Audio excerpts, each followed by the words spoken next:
नमस्कार दोस्तों। आज की कहानी है ब्योमकेश बख्शी की मृत्यु का खेल। एक ऐसा रहस्य जहां एक नाटक सच बन गया और जब सच सामने आया तो किसी ने विश्वास नहीं किया। तो चलिए शुरू करते हैं। तो वीडियो स्टार्ट करने से पहले मैं आपको एक जानकारी देना चाहता हूँ कि ये पूरा वीडियो एआई वॉइस में रहेगा। सिर्फ इसका इंट्रो मेरी खुद की आवाज़ में रिकॉर्ड किया गया है। ये सब मुझे यूट्यूब की पॉलिसीज़ की वजह से करना पड़ रहा है। तो अगर आपको इससे कोई भी परेशानी होती है तो प्लीज़ थोड़ा सा एडजस्ट। हेलो दोस्तों, मैं हूं आपका दोस्त आरजे फैक्ट्स। आज मैं आपके लिए लेकर आया हूं एक ऐसी जासूसी कहानी जो आपको शुरू से आखिरी तक बांधे रखेगी। अगर आप ब्योमकेश बख्शी की कहानियां पसंद करते हैं तो यह वीडियो आपके लिए है। और हाँ, वीडियो पूरा देखिएगा क्योंकि आखिर में जो ट्विस्ट है वो आपकी सोच से बिल्कुल अलग होगा। तो चलिए शुरू करते हैं। 1952 के अक्टूबर महीने की बात है। कलकत्ता शहर में शरद ऋतु का मौसम था। मैं अजीत बंद्योपाध्याय अपने मित्र ब्योमकेश बख्शी के साथ हैरिसन रोड स्थित उनके आवास में रह रहा था। उस दिन सुबह 10 बजे का समय था। मैं अखबार पढ़ रहा था जब अचानक डाकिया एक लिफाफा लेकर आया। लिफाफा ब्योमकेश के नाम था। मैंने उसे ऊपर उनके कमरे में पहुंचाया। ब्योमकेश ने लिफाफा खोला। अंदर एक भारी कागज पर बहुत सुंदर लिखावट में एक निमंत्रण था। आदरणीय ब्योमकेश बख्शी जी, आपको विनम्रतापूर्वक आमंत्रित किया जाता है। मृत्यु का खेल, एक नाटक के विशेष प्रदर्शन में। दिनांक 15 अक्टूबर 1952, समय रात्रि 9 बजे। स्थान नवरंग रंगमंच, बालीगंज। कृपया अवश्य पधारें। यह प्रदर्शन केवल आपके लिए है। निर्मल सेन। ब्योमकेश ने निमंत्रण को ध्यान से पढ़ा।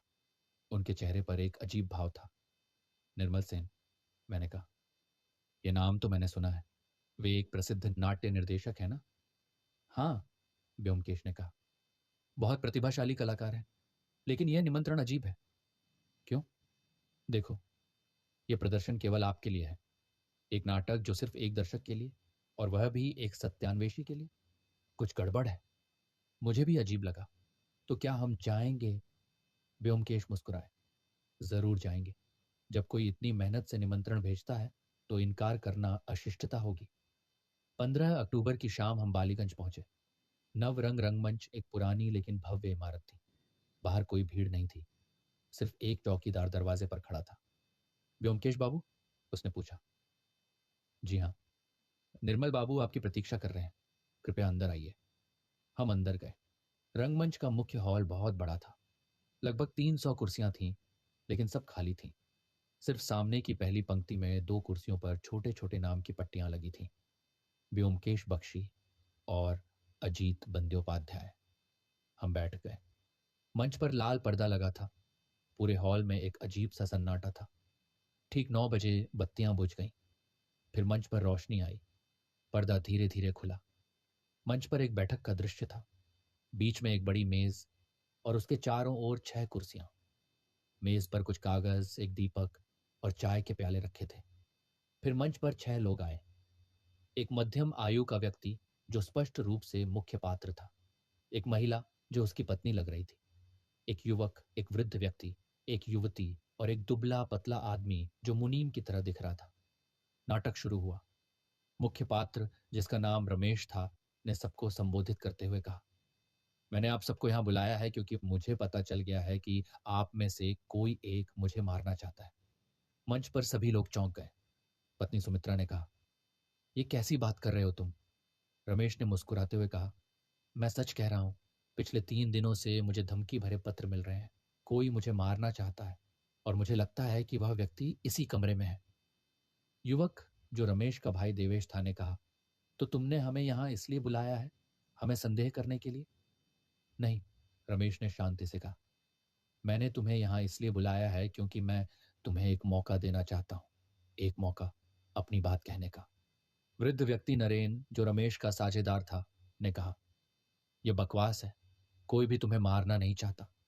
रमेश ने एक कागज उठाया। तो फिर ये क्या है? यह धमकी भरा पत्र जो मुझे कल मिला था। इसमें लिखा है, तुम्हारा अंत निकट है। आज रात 9 बजे तुम्हारी मृत्यु होगी। मैंने ब्योमकेश की ओर देखा। वे बहुत ध्यान से नाटक देख रहे थे। नाटक आगे बढ़ा। हर पात्र ने अपनी बात रखी। पत्नी सुमित्रा ने कहा कि वह अपने पति से नाराज है क्योंकि वे उसे समय नहीं देते। भाई देवेश ने कहा कि वह पैसों की तंगी में है। साझेदार नरेन ने कहा कि वह रमेश से ईर्ष्या करता है। युवती मीरा, जो एक अभिनेत्री थी, ने कहा कि वह रमेश से प्रेम करती थी, लेकिन उसने उसे ठुकरा दिया। और मुनीम हरिहर ने कहा कि उसे अपनी नौकरी से डर है। रमेश ने सबकी बातें सुनी। फिर उसने कहा, मैं समझता हूं, आप सबके पास मुझसे नाराज होने के कारण है, लेकिन मैं आपको विश्वास दिलाता हूं कि मैं बदलने की कोशिश करूंगा। अब मैं थोड़ी देर के लिए अपने कमरे में जा रहा हूं, मुझे सोचना है। रमेश मंच से चला गया। बाकी 5 लोग वहीं रुक गए और आपस में बातें करने लगे। उनकी बातचीत से पता चल रहा था कि सभी रमेश से वाकई नाराज थे। लगभग 10 मिनट बाद मंच पर घड़ी की आवाज आई, 9 बजे की घंटी। और तभी एक चीख सुनाई दी। सभी लोग दौड़कर दूसरे कमरे की ओर गए। फिर वे वापस आए। उनके चेहरों पर सदमे के भाव थे। सुमित्रा चीखी, रमेश, रमेश मर गए। मुनीम हरिहर ने कहा, मैं पुलिस को बुलाता हूं। लेकिन तभी रमेश का शव मंच पर लाया गया। वह एक कुर्सी पर बैठा हुआ था। उसके हाथ में एक हरे रंग का प्याला था। उसके चेहरे पर पीड़ा के भाव थे। डॉक्टर आया और जांच की। फिर उसने घोषणा की, जहर, साइनाइड से मौत हुई है। फिर मंच पर एक जासूस आया। उसने सबसे सवाल किए। धीरे धीरे यह स्पष्ट होने लगा कि हर किसी के पास रमेश को मारने का मकसद था। लेकिन तभी नाटक में एक अजीब मोड़ आया। जासूस ने एक छुपी हुई डायरी खोजी। डायरी में रमेश ने लिखा था, मुझे पता है कि कोई मुझे मारने वाला है और मैं यह भी जानता हूं कि कौन है, लेकिन मैं उसे रोकना नहीं चाहता, क्योंकि। और वहीं डायरी का पन्ना फटा हुआ था। आगे का हिस्सा गायब था। जासूस ने कहा, यह रहस्य है। रमेश जानता था कि कौन उसे मारने वाला है, लेकिन उसने कुछ नहीं किया। क्यों? और तभी मंच की बत्तियां बुझ गईं। जब फिर से रोशनी आई तो मंच खाली था। पर्दा गिर गया। नाटक खत्म हो गया था। लेकिन खत्म नहीं हुआ था, क्योंकि यह अधूरा था। हत्यारे का नाम नहीं बताया गया था। हॉल की बत्तियां जल गईं। हम दोनों उठ खड़े हुए। तभी मंच के पीछे से एक आदमी आया। वह लगभग 50 वर्ष का था। घनी मूछें और चमकदार आंखें। ये निर्मल सेन थे। व्योमकेश बाबू, उन्होंने हाथ जोड़े। आपका स्वागत है। आपको नाटक कैसा लगा? व्योमकेश ने शांति से कहा, रोचक था, लेकिन अधूरा। हत्यारे का नाम नहीं बताया गया। निर्मल सेन ने गहरी सांस ली। वह जानबूझकर है, व्योमकेश बाबू, क्योंकि यह सिर्फ एक नाटक नहीं है। यह एक सच्ची कहानी है। मेरी कहानी। मैं चौंक गया। व्योमकेश के चेहरे पर कोई हैरानी नहीं थी। मैं जानता था, व्योमकेश ने कहा। जिस तरह से नाटक लिखा गया था, उससे साफ था कि यह किसी की वास्तविक जिंदगी पर आधारित है। निर्मल सेन ने सिर हिलाया। आप सही हैं। नाटक में जो रमेश था वह मैं हूं, और बाकी 5 पात्र वे सब वास्तविक लोग हैं। मेरी पत्नी माधवी, मेरा भाई विक्रम, मेरा साझेदार गोपाल, एक युवा अभिनेत्री शोभा जिससे मुझे एक समय प्रेम था, और मेरा मुनीम राम प्रसाद। ये सब असली हैं। और धमकी भरे पत्र, वे भी असली हैं। मुझे पिछले सप्ताह से ऐसे पत्र मिल रहे हैं। कोई मुझे मारना चाहता है। व्योमकेश ने पूछा, तो आपने मुझे यहाँ इसलिए बुलाया है? मदद के लिए? हाँ, लेकिन सिर्फ मदद नहीं। मैं चाहता हूं कि आप पता करें कि कौन मुझे मारना चाहता है, इससे पहले कि बहुत देर हो जाए। आपको किस पर शक है? निर्मल सेन ने चारों ओर देखा, जैसे कोई सुन रहा हो। फिर धीरे से बोले, सबको पर। उन 5 में से हर एक के पास मुझे मारने का कारण है। व्योमकेश ने सोचा, ठीक है, मैं मदद करूंगा, लेकिन मुझे आपके घर जाना होगा, आपके परिवार से मिलना होगा, और उन सब लोगों से भी जिनका नाटक में जिक्र है। बिल्कुल, आप कल आ सकते हैं। मैं सबको बुला लूंगा। हम बाहर निकलने लगे। लेकिन तभी मंच के पीछे से एक आवाज आई। एक महिला की आवाज, निर्मल। हम रुक गए। मंच के पीछे से एक महिला आई। वह लगभग 45 वर्ष की थी। सुंदर, लेकिन चेहरे पर कड़वाहट थी। ये मेरी पत्नी माधवी है, निर्मल ने परिचय कराया। माधवी ने हमें एक तीखी नजर से देखा। फिर निर्मल से बोली, तो तुमने सचमुच एक जासूस को बुला लिया? तुम सोचते हो कि मैं तुम्हें मारने वाली हूं? माधवी, मैंने ऐसा नहीं कहा। तुम्हें कहने की जरूरत नहीं। तुम्हारा नाटक सब कुछ कह देता है। तुमने मुझे एक हत्यारिन के रूप में दिखाया है। नाटक में कोई भी हत्यारा नहीं दिखाया गया, व्योमकेश ने शांति से कहा। नाटक अधूरा है। माधवी ने व्योमकेश की ओर देखा। तो आप वो प्रसिद्ध व्योमकेश बख्शी हैं जो सत्य खोजते हैं? जी हां। तो फिर यह सत्य खोजिए। मेरे पति झूठे हैं। वे सिर्फ ध्यान चाहते हैं। कोई उन्हें मारना नहीं चाहता। यह सब एक नाटक है। माधवी तेजी से बाहर चली गई। निर्मल सेन ने दुखी होकर कहा, आप देख रहे हैं, यही मेरी समस्या है। मेरी अपनी पत्नी मुझ पर विश्वास नहीं करती। ब्योमकेश ने कुछ नहीं कहा। हम बाहर निकले। टैक्सी में बैठकर मैंने पूछा, तुम्हें क्या लगता है? ब्योमकेश ने खिड़की से बाहर देखते हुए कहा, अजीत, ये मामला जितना दिखता है उससे कहीं ज्यादा जटिल है। निर्मल सेन ने हमें पूरी सच्चाई नहीं बताई। वे कुछ छुपा रहे हैं। तुम्हें ऐसा क्यों लगता है? क्योंकि जब वे नाटक के बारे में बता रहे थे तो उनकी आंखों में डर नहीं था, बल्कि कुछ और था, जैसे वे किसी चीज की प्रतीक्षा कर रहे हों। मुझे समझ नहीं आया, लेकिन मैं जानता था कि ब्योमकेश कभी गलत नहीं होते।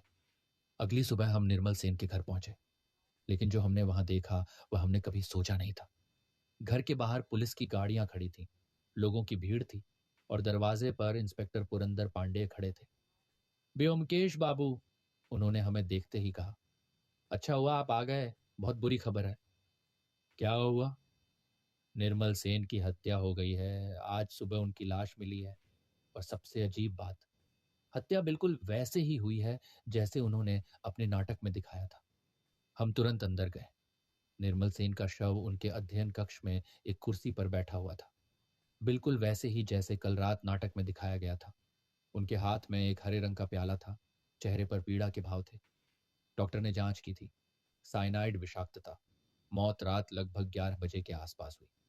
व्योमकेश ने बहुत ध्यान से शव को देखा। फिर उन्होंने प्याले को सूंघा। साइनाइड की हल्की गंध जहर चाय में मिला था।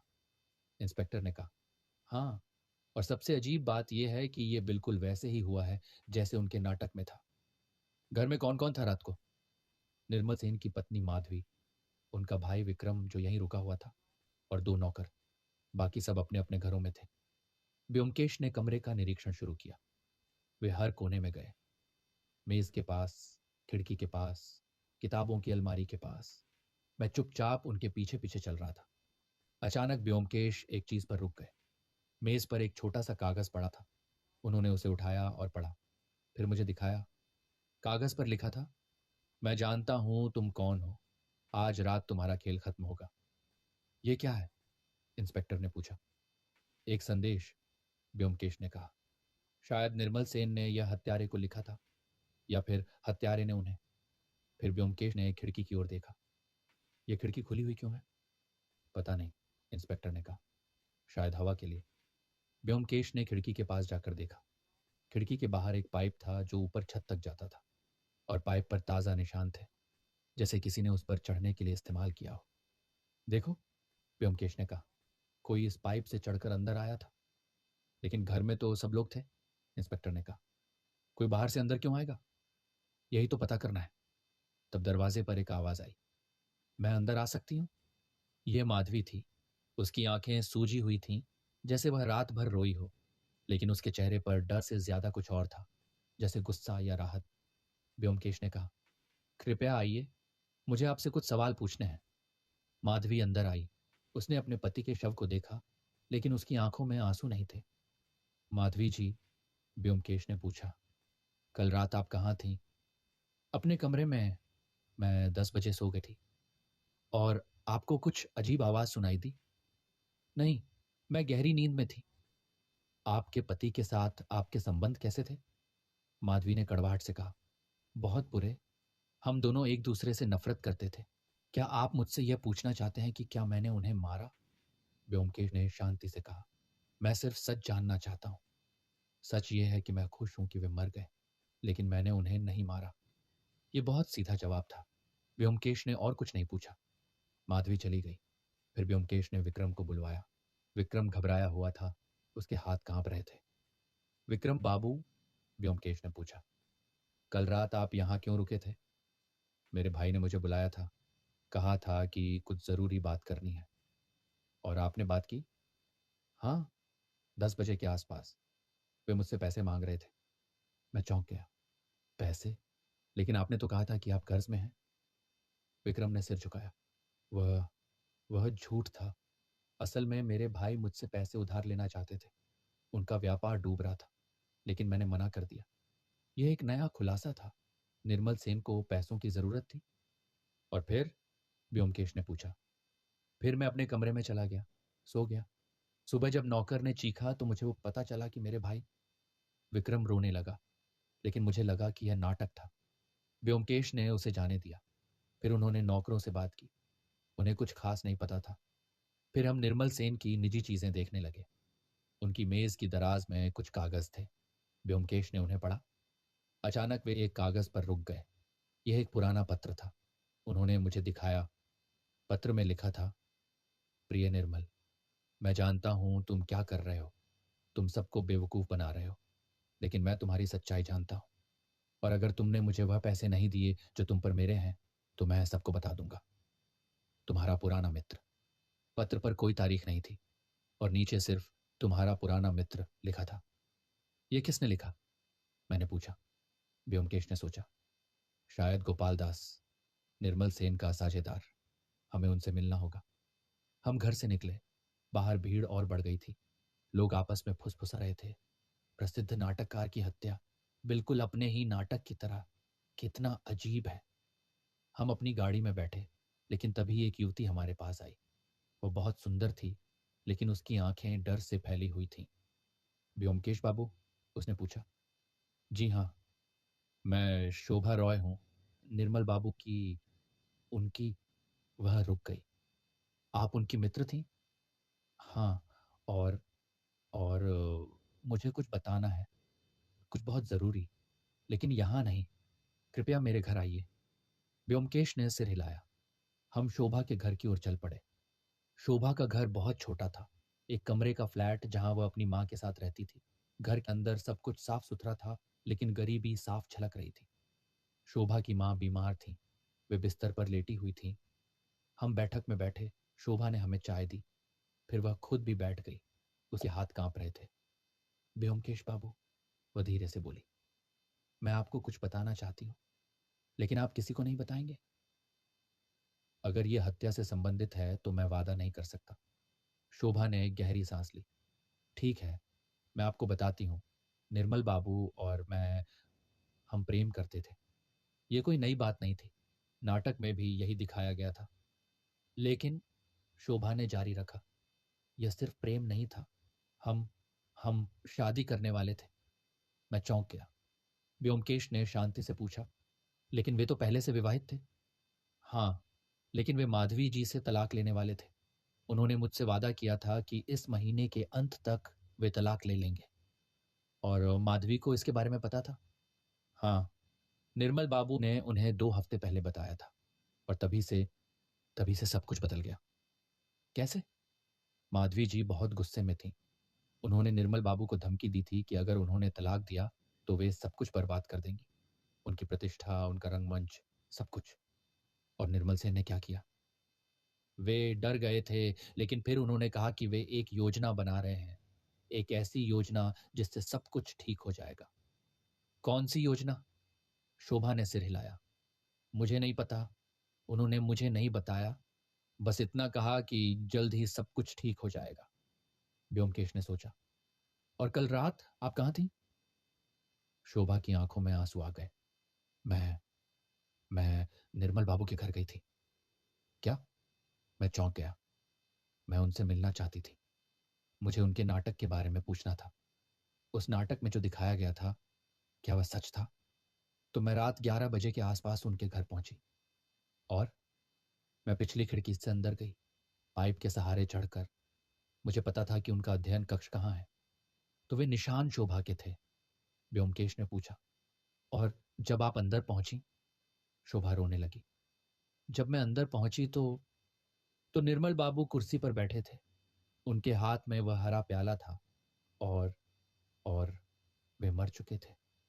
आप निश्चित हैं? हाँ, मैंने उनकी नब्ज चेक की। वे मर चुके थे। मैं बहुत डर गई। मैं तुरंत वहां से भाग आई। आपने किसी को बताया नहीं? नहीं, मुझे डर था कि लोग मुझ पर शक करेंगे। व्योमकेश ने गहरी सांस ली।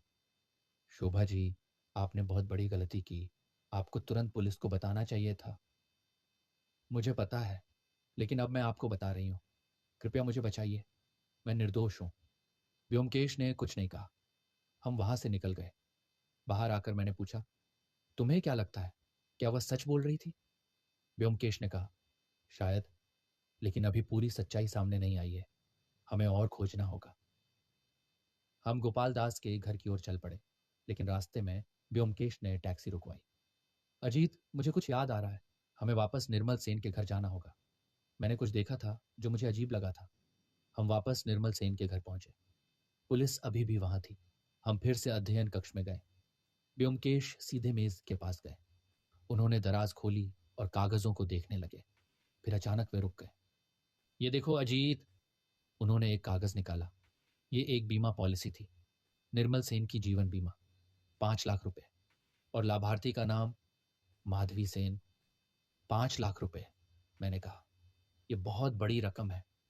हाँ, और अगर निर्मल सेन की हत्या हुई है तो माधवी को यह पैसा मिलेगा, लेकिन अगर आत्महत्या हुई या बीमारी से मौत हुई तो नहीं मिलेगा। बस, तो माधवी का मकसद साफ है। लेकिन व्योमकेश ने सिर हिलाया। इतना आसान नहीं है अजीत, मुझे कुछ और मिला है। उन्होंने एक और कागज निकाला। यह एक डॉक्टर की रिपोर्ट थी। मैंने पढ़ा। रिपोर्ट में लिखा था कि निर्मल सेन को फेफड़ों का कैंसर था, अंतिम स्टेज। उन्हें सिर्फ 2-3 महीने जीने को बचे थे। तो निर्मल सेन जानते थे कि वे मरने वाले हैं, मैंने कहा। हाँ, और यही सबसे महत्वपूर्ण बात है। एक आदमी जो जानता है कि वह मरने वाला है, वह क्या करेगा? मुझे समझ नहीं आया, लेकिन तभी मुझे एक बात याद आई। व्योमकेश, तुमने कहा था कि निर्मल सेन कुछ छुपा रहे थे। क्या यही था? क्या वे अपनी बीमारी छुपा रहे थे? हाँ, लेकिन सिर्फ यही नहीं, वे कुछ और भी योजना बना रहे थे। कुछ ऐसा जो उनकी मौत के बाद होना था। क्या? यही तो हमें अब पता करना है। हम फिर से बाहर निकले। इस बार हम गोपाल दास के घर गए। गोपाल दास एक मोटा, भारी भरकम आदमी था। उसके चेहरे पर हमेशा पसीना चमकता रहता था। जब हम उसके घर पहुंचे तो वह बहुत घबराया हुआ था। व्योमकेश बाबू, उसने कहा, मैं निर्दोष हूं। मैंने निर्मल को नहीं मारा। मैंने अभी तक आप पर आरोप नहीं लगाया, व्योमकेश ने शांति से कहा। लेकिन अगर आप निर्दोष हैं तो आपको घबराने की क्या जरूरत है? गोपाल चुप रहा। व्योमकेश ने पूछा, आप निर्मल सेन के साझेदार थे? हाँ, हम 20 साल से साथ काम कर रहे थे। और आपके संबंध कैसे थे? गोपाल ने सोचा, फिर सच बोलने का फैसला किया। बहुत अच्छे नहीं थे। निर्मल हमेशा सारा श्रेय खुद लेते थे। मैं भी उतना ही काम करता था, लेकिन कोई मुझे नहीं जानता था। तो आप उनसे ईर्ष्या करते थे? हाँ, मैं इसे स्वीकार करता हूं, लेकिन इसका मतलब ये नहीं कि मैंने उन्हें मारा। आपने निर्मल सेन को एक पत्र लिखा था, उसमें आपने पैसों की बात की थी। गोपाल का चेहरा सफेद पड़ गया। वह वह कैसे पता चला आपको? पत्र मुझे मिल गया। आप उनसे पैसे मांग रहे थे। क्यों? गोपाल ने सिर झुकाया। क्योंकि वे मेरे पैसे रखे हुए थे। जब हमने साझेदारी शुरू की थी तो मैंने भी पैसे लगाए थे, लेकिन निर्मल ने सारा व्यापार अपने नाम कर लिया। उन्होंने मुझे सिर्फ एक कर्मचारी की तरह रखा। मैं अपने पैसे वापस चाहता था। और उन्होंने दिए? नहीं, उन्होंने कहा कि उनके पास पैसे नहीं हैं, व्यापार डूब रहा है। तो आप नाराज थे? बहुत नाराज, लेकिन मैंने उन्हें नहीं मारा। व्योमकेश ने पूछा, कल रात आप कहाँ थे? अपने घर पर। मेरी पत्नी गवाह है। और आपने निर्मल सेन से आखिरी बार कब बात की थी? गोपाल ने सोचा, 3 दिन पहले, रंगमंच में। हम किसी आने वाले नाटक के बारे में बात कर रहे थे। व्योमकेश ने और कुछ नहीं पूछा। हम वहां से निकल गए। बाहर आकर मैंने कहा, हर कोई निर्दोष होने का दावा कर रहा है, लेकिन हर किसी के पास मकसद है। व्योमकेश ने कहा, हाँ, माधवी को बीमे का पैसा चाहिए, विक्रम को भाई की संपत्ति चाहिए, गोपाल को अपने पैसे वापस चाहिए, और शोभा शोभा को क्या चाहिए? शायद बदला। निर्मल सेन ने उससे वादा किया था, लेकिन शायद तोड़ दिया। शायद। लेकिन अभी एक आदमी बचा है, राम प्रसाद। वह मुनीम। हमें उससे भी मिलना होगा। हम राम प्रसाद के घर की ओर चल पड़े। लेकिन जब हम वहां पहुंचे तो पता चला कि राम प्रसाद गायब है। उसकी पत्नी ने बताया, वे कल शाम से घर नहीं आए। मुझे नहीं पता वे कहाँ हैं। यह एक नया मोड़ था। राम प्रसाद गायब था, ठीक निर्मल सेन की हत्या के बाद। क्या वह हत्यारा था? क्या वह भाग गया था? व्योमकेश ने तुरंत इंस्पेक्टर को फोन किया और बताया। पुलिस ने राम प्रसाद की तलाश शुरू कर दी, लेकिन व्योमकेश का चेहरा अभी भी गंभीर था। अजीत, ये मामला बहुत उलझा हुआ है। हर कोई झूठ बोल रहा है, हर कोई कुछ छुपा रहा है। तो अब क्या करें? अब हमें निर्मल सेन की डायरी खोजनी होगी। हर लेखक और कलाकार डायरी रखता है। उसमें ज़रूर कुछ लिखा होगा। हम फिर से निर्मल सेन के घर गए। इस बार हमने पूरे घर की तलाशी ली, हर कमरे में, हर दराज में, हर अलमारी में, और आखिरकार व्योमकेश को एक छुपी हुई डायरी मिली। यह एक किताबों की अलमारी के पीछे छुपी हुई थी। डायरी को पढ़कर जो हमें पता चला वह हमने कभी सोचा नहीं था। व्योमकेश ने डायरी खोली। पहले कुछ पन्ने सामान्य थे, नाटकों के विचार, संवाद, पात्रों के नाम। लेकिन जैसे जैसे हम आगे बढ़े, चीजें अजीब होती गईं। पहली महत्वपूर्ण प्रविष्टि 3 महीने पहले की थी। 5 जुलाई 1952। आज डॉक्टर ने रिपोर्ट दी, कैंसर, अंतिम स्टेज। 2-3 महीने बचे हैं। मैंने किसी को नहीं बताया, माधवी को भी नहीं। अब मुझे अपने जीवन के अंतिम दिनों की योजना बनानी होगी। मैं चाहता हूं कि मेरी मौत का मतलब हो सिर्फ एक बीमारी से मरना। यह एक कलाकार के लायक नहीं है। मैंने व्योमकेश की ओर देखा, तो वे सचमुच अपनी मौत की योजना बना रहे थे। व्योमकेश ने आगे पढ़ा। 12 जुलाई 1952। मैंने माधवी से तलाक की बात की। उसने इनकार कर दिया। कहा कि अगर मैंने तलाक दिया तो वह मेरी प्रतिष्ठा बर्बाद कर देगी। लेकिन मुझे परवाह नहीं, मैं तो मर ही रहा हूं। लेकिन शोभा, बेचारी शोभा, उसे मुझसे प्रेम है। मैंने उससे वादा किया था, लेकिन अब मैं क्या करूं? 20 जुलाई 1952। मुझे एक विचार आया है। एक नाटक, एक ऐसा नाटक जो मेरी असली जिंदगी की कहानी हो। मैं अपने आसपास के लोगों को पात्र बनाऊंगा और फिर देखूंगा कि क्या होता है। शायद इससे मुझे पता चल जाए कि कौन सचमुच मुझे मारना चाहता है, और शायद शायद मैं अपनी मौत को भी एक कला में बदल सकूं। ये पागलपन है, मैंने कहा। वे अपनी मौत को नाटक बना रहे थे। व्योमकेश ने चुपचाप आगे पढ़ा। 5 अगस्त 1952। मैंने नाटक लिखना शुरू कर दिया है। मृत्यु का खेल। इसमें मैं दिखाऊंगा कि कैसे एक आदमी को उसके अपने लोग मारना चाहते हैं। हर पात्र के पास मकसद होगा, और अंत में सच सामने आएगा। 15 अगस्त 1952। मुझे जो पता चल गया है कि राम प्रसाद ने रंगमंच के खाते से पैसे चुराए हैं, लगभग 50,000 रुपए। मैंने उससे पूछा। उसने रोते हुए माफी मांगी, कहा कि उसकी बेटी की शादी थी। लेकिन मैं क्या करूं? ये चोरी है। मुझे उसे पुलिस को सौंप देना चाहिए। लेकिन लेकिन वह पिछले 10 साल से मेरे साथ है। मैं सोचूंगा। 25 अगस्त 1952। गोपाल मुझसे अपने पैसे मांगे इससे रहा है। वह कहता है कि मैंने उसे धोखा दिया है। शायद उसकी बात सही है, लेकिन अब मेरे पास पैसे नहीं है। रंगमंच घाटे में चल रहा है। मैंने बैंक से कर्ज ले रखा है, और ऊपर से राम प्रसाद की चोरी। अब मेरे पास कुछ नहीं बचा। 10 सितंबर 1952। माधवी को पता चल गया है कि मैं शोभा से प्रेम करता हूँ। उसने मुझे धमकी दी है। कहा है कि अगर मैंने तलाक बेशित दिया तो वह सबको बता देगी कि मैं दिवालिया हूं। मेरी प्रतिष्ठा मिट्टी में मिल जाएगी। लेकिन मुझे अब कुछ फर्क नहीं पड़ता, मैं तो मर ही रहा हूं। फिर एक बहुत महत्वपूर्ण प्रविष्टि आई। 20 सितंबर 1952। मैंने एक योजना बनाई है। मेरी बीमा पॉलिसी है 5 लाख रुपए की। अगर मैं बीमारी से मरता हूं तो माधवी को कुछ नहीं मिलेगा, लेकिन अगर मेरी हत्या होती है तो उसे पूरे 5 लाख मिलेंगे। मैं चाहता हूं कि वह पैसा उसे मिले। भले ही हम दोनों एक दूसरे से नफरत करते हैं, लेकिन वह मेरी पत्नी है। उसने अपना जीवन मेरे साथ बिताया। वह इस पैसे की हकदार है। मेरी सांसें रुक गईं। तो निर्मल सेन चाहते थे कि उनकी हत्या हो? व्योमकेश ने गंभीरता से कहा, हाँ, लेकिन यह पूरी कहानी नहीं है। आगे पढ़ो। 25 सितंबर 1952। मैंने अपने नाटक में सब कुछ लिख दिया है। हर पात्र का मकसद, हर संबंध की सच्चाई। और मैंने यह भी लिख दिया है कि कैसे मुझे जहर दिया जाएगा। हरी चाय में साइनाइड, रात 9 बजे, रंगमंच पर, बिल्कुल वैसे ही जैसे एक नाटक में होता है। लेकिन अब सवाल यह है, कौन मुझे मारेगा? माधवी, विक्रम, गोपाल, रामप्रसाद या शोभा? मैं नहीं जानता, लेकिन मुझे पता है कि कोई ना कोई जरूर करेगा, क्योंकि मैंने सबको मकसद दे दिया है। फिर आखिरी कुछ प्रविष्टियां थीं। 10 अक्टूबर 1952। मैंने धमकी भरे पत्र लिखना शुरू कर दिया है। खुद को। हाँ, मैंने खुद को धमकी भरे पत्र लिखे हैं। मैंने अपनी ही लिखावट बदल कर लिखा है कि मुझे कोई मारने वाला है, ताकि सबको लगे कि सचमुच कोई मुझे धमकी दे रहा है। यह मेरे नाटक का हिस्सा है।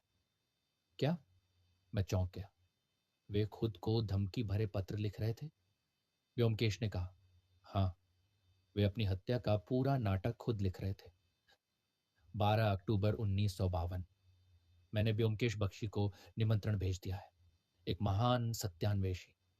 मैं चाहता हूं कि वे मेरे नाटक को देखें और फिर जब मैं मर जाऊं तो वे जांच करें, वे सच पता करें कि कौन मुझे मारना चाहता था और क्यों। यह मेरा अंतिम नाटक होगा, मेरी सबसे बड़ी कृति। 14 अक्टूबर 1952। कल रात नाटक का प्रदर्शन है। मैं ब्योमकेश बाबू को दिखाऊंगा कि कैसे एक आदमी मरता है और फिर मैं सचमुच मर जाऊंगा। मैंने सब कुछ तैयार कर लिया है। चाय में जहर, रात 11 बजे, अपने अध्ययन कक्ष में, बिल्कुल वैसे ही जैसे इन नाटक में दिखाया था। मेरे हाथ से डायरी छूट गई। तो ये आत्महत्या थी? व्योमकेश ने धीरे से कहा। हाँ अजीत, निर्मल सेन ने खुद को मारा। उन्होंने अपनी ही चाय में जहर मिलाया। उन्होंने अपनी मौत को एक नाटक बना दिया। मैं स्तब्ध था। लेकिन क्यों? अगर वे मरना ही चाहते थे तो इतना जटिल क्यों बनाया? क्योंकि वे एक कलाकार थे। वे चाहते थे कि उनकी मौत का मतलब हो, और वे यह भी चाहते थे कि उनकी पत्नी को बीमे का पैसा मिले। अगर वे आत्महत्या करते तो पैसा नहीं मिलता, लेकिन अगर यह हत्या जैसा दिखे तो पैसा मिलेगा। तो क्या हम अब पुलिस को बता दें कि यह आत्महत्या थी? व्योमकेश ने सोचा, फिर धीरे से कहा, नहीं अजीत, अभी नहीं। क्यों? क्योंकि कहानी यहां खत्म नहीं होती। देखो, डायरी में आखिरी प्रविष्टि 14 अक्टूबर की है, लेकिन निर्मल सेन की मौत 15 अक्टूबर को रात 11 बजे हुई। तो इसका मतलब है कि 14 तारीख को उन्होंने जो लिखा, मैंने सब कुछ तैयार कर लिया है, वह सच हो सकता है। उन्होंने पहले से ही जहर मिला दिया होगा। लेकिन व्योमकेश रुके। उनके चेहरे पर एक अजीब भाव था। लेकिन क्या? लेकिन शोभा ने कहा था कि वह रात 11 बजे वहां पहुंची थी और निर्मल सेन पहले से ही मर चुके थे। अगर निर्मल सेन ने खुद जहर मिलाया था तो उन्होंने कब पिया और क्यों? मैं भ्रमित हो गया। तो तुम्हें क्या लगता है, क्या सचमुच किसी ने उन्हें मारा? व्योमकेश ने डायरी फिर से उठाई। उन्होंने आखिरी पन्नों को बहुत ध्यान से देखा। फिर अचानक उन्होंने एक पन्ना उठाया जो थोड़ा अलग दिख रहा था। ये देखो, ये पन्ना बाद में जोड़ा गया है। सचमुच वह पन्ना थोड़ा नया लग रहा था और उस पर एक छोटी सी टिप्पणी लिखी थी। अगर आप ये पढ़ रहे हैं तो इसका मतलब है कि मैं मर चुका हूं और शायद आप व्योमकेश बख्शी हैं। मैं जानता था कि आप सच जान जाएंगे। लेकिन एक आखिरी बात, अगर मैं सचमुच मर गया हूं तो कृपया ये देखिएगा कि मेरे पास एक छोटी सी चाबी है। ये चाबी रंगमंच के मेरे निजी लॉकर की है। उस लॉकर में कुछ है जो आपको पूरी सच्चाई बताएगा। व्योमकेश तुरंत खड़े हो गए। चलो अजीत, हमें शव की फिर से जांच करनी होगी। हम जल्दी से मुर्दा घर पहुंचे। निर्मल सेन का शव वहां रखा हुआ था। व्योमकेश ने उनके कपड़ों की जांच की और सचमुच उनकी जेब में एक छोटी सी चाबी थी। हम तुरंत नवरंग रंगमंच पहुंचे। निर्मल सेन का निजी कमरा मंच के पीछे था। वहां एक छोटा सा लॉकर था। व्योमकेश ने चाबी से उसे खोला। अंदर कुछ कागज थे और एक छोटी सी शीशी। व्योमकेश ने शीशी को उठाया। उस पर लेबल लगा था, साइनाइड, अत्यंत विषैला। ये तो, मैंने कहा, हाँ, ये वही जहर है जिससे निर्मल सेन की मौत हुई। और ये यहाँ है, मतलब उन्होंने खुद ये जहर खरीदा था अपनी आत्महत्या के लिए। व्योमकेश ने कागजों को पढ़ा। एक कागज पर लिखा था, मेरी इच्छा है कि मेरी मौत के बाद यह सच सामने आए कि मैंने खुद को मारा। लेकिन मैं ये भी चाहता हूं कि पहले जांच हो। मैं चाहता हूं कि लोगों को पता चले कि उनमें से हर एक के अंदर एक हत्यारा छुपा है। हर किसी के पास मुझे मारने का मकसद था। हर कोई चाहता था कि मैं मर जाऊं। तो फिर फर्क क्या पड़ता है कि मैंने खुद को मारा या किसी और ने? यह तो पागलपन है, मैंने कहा।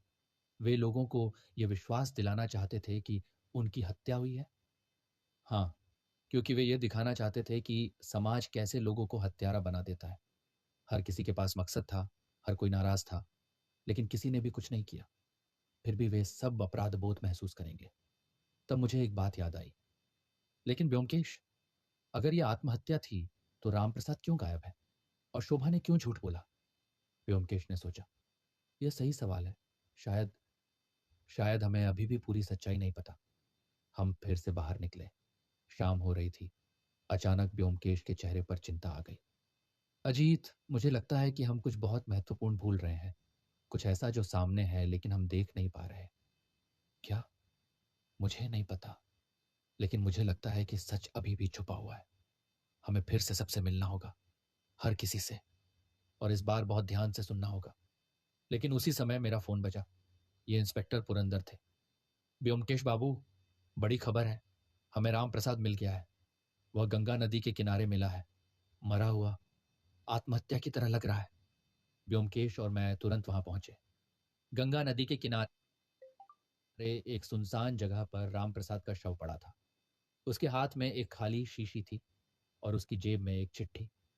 डॉक्टर ने जांच की। साइनाइड, वही जहर जो निर्मल सेन की हत्या में इस्तेमाल हुआ था। इंस्पेक्टर ने चिट्ठी पढ़ी। फिर उसने ब्योमकेश को दिखाई। चिट्ठी में लिखा था, मैं अब और नहीं जी सकता। मैंने निर्मल बाबू को मारा। मैंने उनकी चाय में जहर मिलाया क्योंकि मुझे डर था कि वे मेरी चोरी का भंडाफोड़ करेंगे। मैंने रंगमंच के खाते से पैसे चुराए थे और जब उन्हें पता चला तो उन्होंने कहा कि वे मुझे पुलिस को सौंप देंगे। मैं घबरा गया। मैंने सोचा कि अगर वे मर जाएं तो मेरी समस्या खत्म हो जाएगी। तो मैंने जहर खरीदा और उनकी चाय में मिला दिया। लेकिन अब मैं अपराध बोध से मर रहा हूं। मैं और नहीं जी सकता। मैं आत्महत्या कर रहा हूं। राम प्रसाद मुखर्जी। इंस्पेक्टर ने राहत की सांस ली। तो मामला सुलझ गया। राम प्रसाद ने निर्मल सेन को मारा और फिर अपराध बोध में आत्महत्या कर ली। लेकिन ब्योमकेश का चेहरा गंभीर था। उन्होंने चिट्ठी को बहुत ध्यान से देखा, फिर राम प्रसाद के शव को देखा। कुछ गड़बड़ है, उन्होंने धीरे से कहा।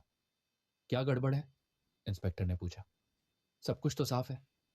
नहीं, ये चिट्ठी, ये राम प्रसाद की लिखावट नहीं है। क्या? मैं चौंक गया। व्योमकेश ने अपनी जेब से एक कागज निकाला। ये देखो, ये राम प्रसाद की असली लिखावट है। मैंने रंगमंच के खातों से लिया था। अब इस चिट्ठी की लिखावट से मिलाओ। सचमुच दोनों लिखावटें अलग थीं। चिट्ठी की लिखावट ज्यादा साफ और सीधी थी। राम प्रसाद की असली लिखावट थोड़ी टेढ़ी मेढ़ी थी। तो इसका मतलब, इंस्पेक्टर ने कहा, इसका मतलब है कि यह आत्महत्या नहीं थी। किसी ने राम प्रसाद को मारा और फिर यह झूठी चिट्ठी लिखी ताकि सब लोग सोचें कि राम प्रसाद ने निर्मल सेन को मारा था। लेकिन किसने यह किया और क्यों? ब्योमकेश ने शव को फिर से ध्यान से देखा। देखो, राम प्रसाद के हाथ में जहर की शीशी है, लेकिन उसकी उंगलियों पर कोई निशान नहीं है। मतलब उसने खुद शीशी नहीं पकड़ी थी, किसी ने उसे जबरन पकड़ाया है। और देखो, ब्योमकेश ने राम प्रसाद के गले पर एक छोटा सा निशान दिखाया। यह निशान गला दबाने से हुआ है। पहले राम प्रसाद का गला दबाया गया, फिर उसे जहर पिलाया गया और फिर यह झूठी चिट्ठी उसकी जेब में रखी गई। ये तो दूसरी हत्या थी, लेकिन किसने की और क्यों? ब्योमकेश ने सोचा। अजीत, हमें एक बात समझनी होगी। निर्मल सेन की मौत आत्महत्या थी, लेकिन किसी को यह पसंद नहीं आया कि सच सामने आ जाए। इसलिए उस व्यक्ति ने राम प्रसाद को मारा और उसे हत्यारा बना दिया। लेकिन क्यों? क्योंकि वह व्यक्ति नहीं चाहता था कि बीमे की रकम माधवी को मिले। अगर साबित हो जाता कि निर्मल सेन ने आत्महत्या की थी तो बीमे का पैसा नहीं मिलता। लेकिन अगर यह हत्या साबित होती है तो 5 लाख रुपए माधवी को मिलेंगे। तो क्या माधवी ने रामप्रसाद को मारा? शायद। या फिर कोई और जो चाहता है कि माधवी को वह पैसा मिले। तब मुझे एक बात याद आई। व्योमकेश, वह चिट्ठी जो निर्मल सेन को मिली थी, मैं जानता हूं तुम कौन हो। आज रात तुम्हारा खेल खत्म होगा। शायद वह चिट्ठी रामप्रसाद ने लिखी थी। नहीं, व्योमकेश ने सिर हिलाया। वह चिट्ठी भी किसी और ने लिखी थी। मुझे लगता है कि किसी को पता चल गया था कि निर्मल सेन क्या कर रहे हैं और उस व्यक्ति ने अपनी योजना बनाई।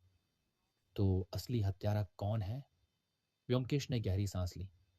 अब मुझे पता है, सारे सुराग मिल गए हैं। अब हमें सबको इकट्ठा करना होगा और फिर मैं पूरी सच्चाई बताऊंगा। अगले दिन शाम को व्योमकेश ने सबको निर्मल सेन के घर बुलाया। माधवी, विक्रम, गोपाल, शोभा और इंस्पेक्टर पुरंदर सब वहां थे। व्योमकेश बीच में खड़े हो गए।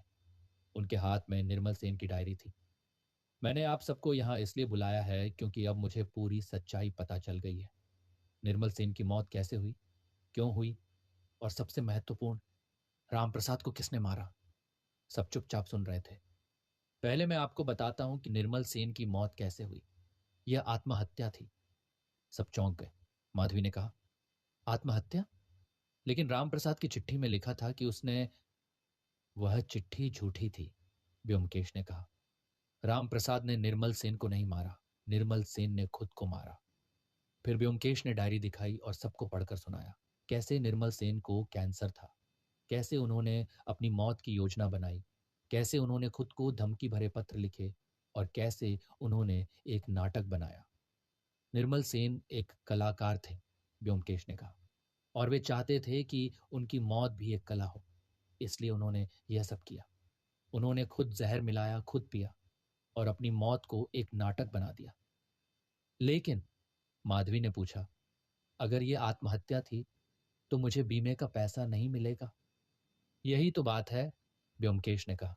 निर्मल सेन चाहते थे कि आपको वह पैसा मिले, इसलिए उन्होंने ऐसा किया कि यह हत्या जैसा दिखे। उन्होंने सोचा था कि पुलिस इसे हत्या समझेगी और आपको बीमे का पैसा मिल जाएगा। माधवी की आंखों में आंसू आ गए। तो तो वे मेरे लिए यह सब कर रहे थे? हाँ, भले ही आप दोनों के बीच अच्छे संबंध नहीं थे, लेकिन वे आपसे प्रेम करते थे, अपने तरीके से। कुछ देर सन्नाटा रहा। फिर विक्रम ने पूछा, तो फिर रामप्रसाद को किसने मारा? व्योमकेश ने गंभीरता से कहा, अब हम इस सवाल पर आते हैं। रामप्रसाद को किसी ने मारा, किसी ऐसे व्यक्ति ने जो नहीं चाहता था कि सच सामने आए। लेकिन क्यों? क्योंकि अगर सच सामने आ जाता कि निर्मल सेन ने आत्महत्या की थी तो बीमे का पैसा नहीं मिलता, और वह व्यक्ति चाहता था कि माधवी को वह पैसा मिले। तो क्या मैंने रामप्रसाद को मारा? माधवी ने पूछा। क्या आप मुझ पर आरोप लगा रहे हैं? नहीं, व्योमकेश ने कहा, आपने रामप्रसाद को नहीं मारा, क्योंकि रामप्रसाद की हत्या के समय आप अपने घर में थी। पुलिस ने जांच की है, आपके पास अलिबाई है। तो फिर कौन है? व्योमकेश ने धीरे धीरे कमरे में चलना शुरू किया। उनकी नजर हर किसी पर घूमी। फिर वे विक्रम के पास रुक गए। विक्रम बाबू, व्योमकेश ने कहा, आपने कहा था कि आपके भाई आपसे पैसे मांग रहे थे, लेकिन यह झूठ था, है ना? विक्रम घबरा गया। मैं सच यह है कि आप अपने भाई से पैसे मांग रहे थे। आप कर्ज में डूबे हुए थे और आपको पता था कि अगर आपके भाई मर जाएं तो आपको उनकी संपत्ति में हिस्सा मिलेगा। यह सच है, लेकिन मैंने उन्हें नहीं मारा। मैं जानता हूं, व्योमकेश ने कहा, आपने निर्मल सेन को नहीं मारा, लेकिन जब आपको पता चला कि रामप्रसाद को हत्या का शक है तो आपने एक योजना बनाई। कौन सी योजना? आप रामप्रसाद के पास गए, आपने उसे धमकाया, कहा कि अगर उसने पुलिस को सच नहीं बताया तो आप उसे बेनकाब कर देंगे। रामप्रसाद डर गया। वह भागने की कोशिश करने लगा, लेकिन आपने उसका पीछा किया। गंगा नदी के किनारे आपने उसे पकड़ लिया और फिर। नहीं, विक्रम चीखा, मैंने उसे नहीं मारा। मैं सिर्फ उससे बात करना चाहता था। लेकिन आपने उसका गला दबाया और फिर उसे जहर पिलाया और फिर एक झूठी चिट्ठी लिखकर उसकी जेब में रख दी। नहीं, यह झूठ है। व्योमकेश ने अपनी जेब से एक कागज निकाला। ये देखिए, ये आपकी लिखावट है और यह रामप्रसाद की जेब में मिली चिट्ठी की लिखावट है। दोनों बिल्कुल मिलती हैं। विक्रम का चेहरा सफेद पड़ गया। वह धीरे धीरे टूटने लगा। मैं मैं बस चाहता था कि मेरी भाभी को बीमे का पैसा मिले। मेरे भाई ने उनके लिए यह सब किया था, और अगर सच सामने आ जाता कि यह आत्महत्या थी तो सब बेकार हो जाता।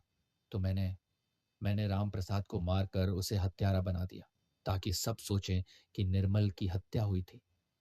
लेकिन आपने यह सिर्फ भाभी के लिए नहीं किया, व्योमकेश ने कहा, आपने ये अपने लिए भी किया, क्योंकि अगर माधवी को 5 लाख मिलते तो वह आपको पैसे दे सकती थी और आप अपना कर्ज चुका सकते थे। विक्रम रोने लगा। हाँ, मैं बहुत स्वार्थी हूं, मुझे माफ कर दीजिए। इंस्पेक्टर पुरंदर ने तुरंत विक्रम को गिरफ्तार कर लिया, लेकिन व्योमकेश अभी भी खड़े थे। उनका चेहरा गंभीर था। लेकिन कहानी यहां खत्म नहीं होती, उन्होंने कहा। सब चौंक गए। विक्रम ने रामप्रसाद को मारा, यह सच है, लेकिन निर्मल सेन की मौत में एक और रहस्य है, कुछ ऐसा जो अभी तक सामने नहीं आया। क्या? मैंने पूछा। व्योमकेश ने शोभा की ओर देखा।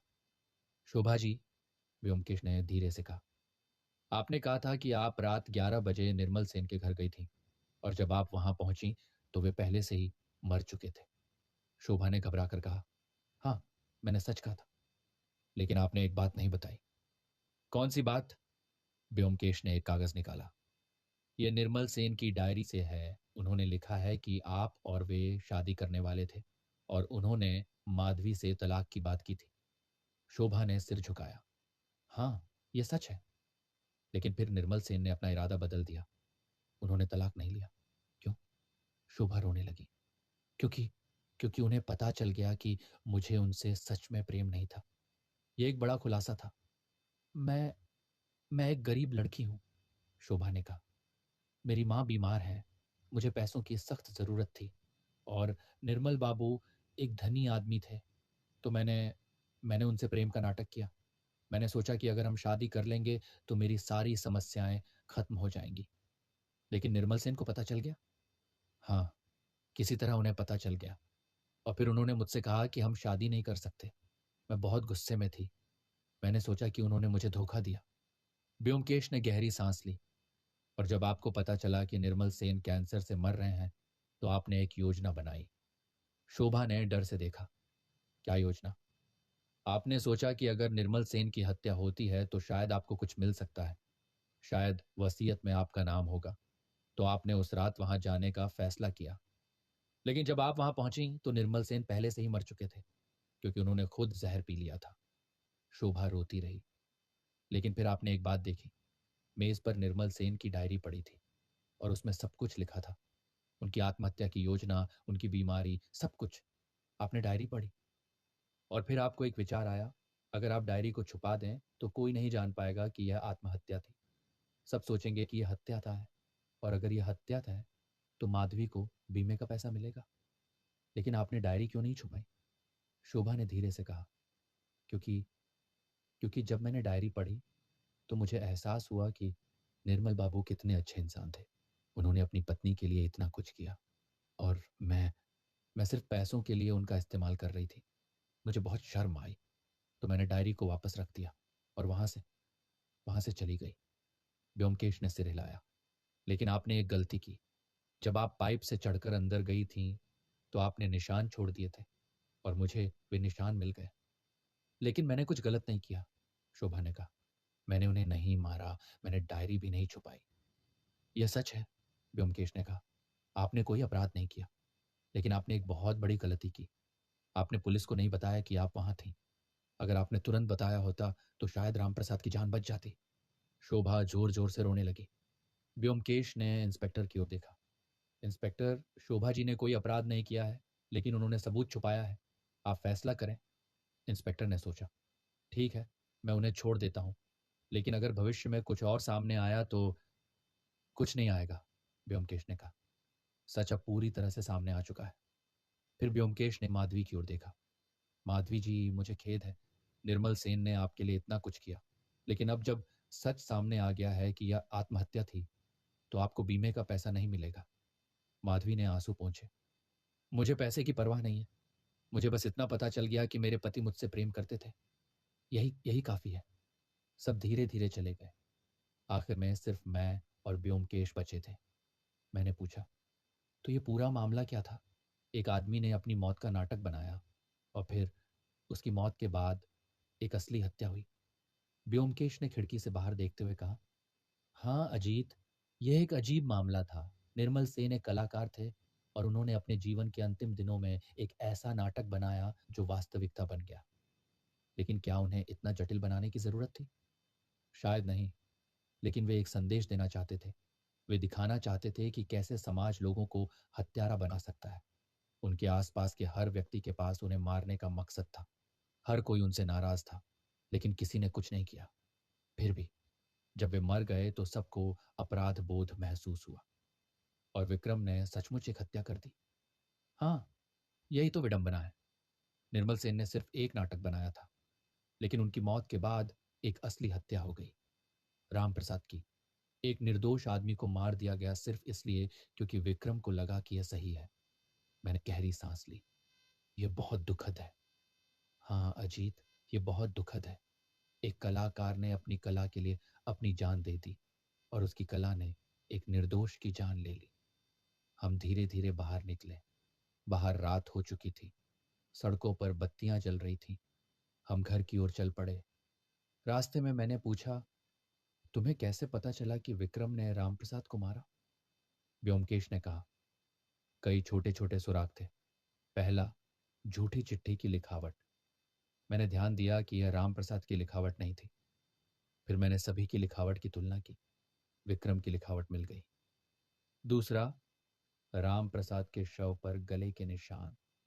कोई पहले उसका गला दबा रहा था और यह काम एक मजबूत आदमी का था। विक्रम युवा और मजबूत था। तीसरा, मकसद। विक्रम को पैसों की सख्त जरूरत थी और अगर माधवी को बीमे का पैसा मिलता तो वह विक्रम की मदद कर सकती थी। तो विक्रम के पास रामप्रसाद को मारने का सबसे मजबूत मकसद था। और चौथा, समय। रामप्रसाद जिस रात गायब हुआ उस रात विक्रम की कोई अलिबाई नहीं थी। वह कहीं भी हो सकता था। मैं प्रभावित था। तुमने सब कुछ इतनी बारीकी से देखा? व्योमकेश मुस्कुराए। यही तो एक सत्यान्वेषी का काम है अजीत। छोटे छोटे सुरागों को इकट्ठा करना और फिर पूरी तस्वीर बनाना। हम घर पहुंचे। रात काफी हो चुकी थी। हम अपने अपने कमरों में चले गए, लेकिन मुझे नींद नहीं आई। मैं सोचता रहा, निर्मल सेन के बारे में, उनके अजीब नाटक के बारे में और इस पूरे मामले के बारे में। एक आदमी जो अपनी मौत को कला बनाना चाहता था, लेकिन उसकी कला ने एक असली त्रासदी को जन्म दे दिया। यह था मृत्यु का खेल। एक ऐसा खेल जिसमें हर कोई हार गया। उपसंहार। कुछ महीने बाद मुझे पता चला कि विक्रम को आजीवन कारावास की सजा मिली थी, रामप्रसाद की हत्या के लिए। माधवी को बीमे का पैसा नहीं मिला क्योंकि साबित हो गया था कि निर्मल सेन ने आत्महत्या की थी। लेकिन निर्मल सेन की वसीयत में एक बात लिखी थी, अगर उन्हें कुछ हो जाता है तो उनका रंगमंच माधवी को मिल जाएगा। तो माधवी ने नवरंग रंगमंच को अपने नाम कर लिया और उसने वहां नाटक करना जारी रखा। गोपाल दास ने भी रंगमंच में काम करना जारी रखा। इस बार वह निर्देशक बन गया और उसे वह सम्मान मिला जो वह हमेशा चाहता था। शोभा ने अभिनय छोड़ दिया। उसने अपनी माँ की देखभाल के लिए एक छोटी सी नौकरी कर ली। मुझे लगता है कि उसे अपनी गलती का एहसास हो गया था। और निर्मल सेन का आखिरी नाटक, मृत्यु का खेल, कभी पूरा नहीं हुआ। उसके अंतिम 10 पन्ने आज भी गायब हैं।